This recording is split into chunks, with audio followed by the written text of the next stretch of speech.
Welcome back, everyone. It's Caleb. I'm sitting inside of the all-new 2024 GMC Sierra EV Denali Edition 1. Quite a long name.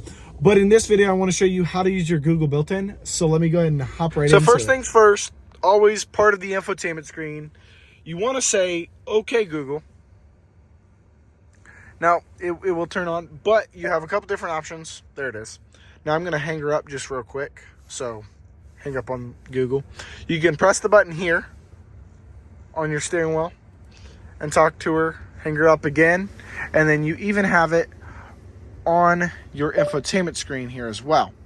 Now that I've got Google going, let me cancel it and then stop saying random words. Set temperature to 82 degrees.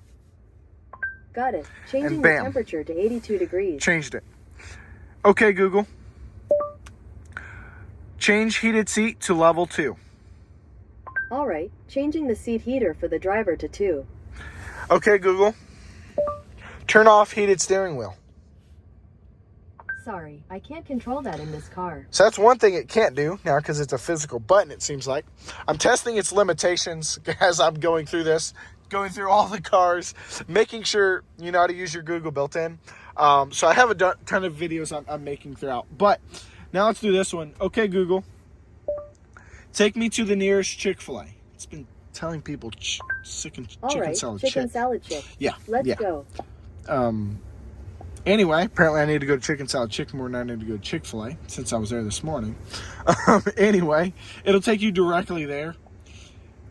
Go ahead and X out of that. Now another one is, okay, Google. Play SiriusXM channel 56. Okay, asking SiriusXM to play The Highway. It's going to play it. I'm going to turn the radio down. But, yep, now it's got it. And I've got it muted, so no copyright issues. But you have many different options you can use your Google built-in with. Actually, I'm curious about this one because it's an EV. Let's see. Okay, Google. Turn off Sierra EV. It might not do it. Sorry, I didn't understand. Okay. Well, I thought Sierra TV.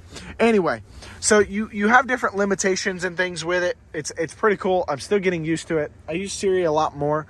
But if you have already experienced Google, it'll be super easy to play with. You also have Alexa. But because it's an Android automotive system, Google is going to be your primary running operating system since you don't have Apple CarPlay or Android Auto inside of your new Sierra EV. I do want to say thank y'all again for watching. I hope you're enjoying your new Sierra EV and having a great day. I'll see y'all soon.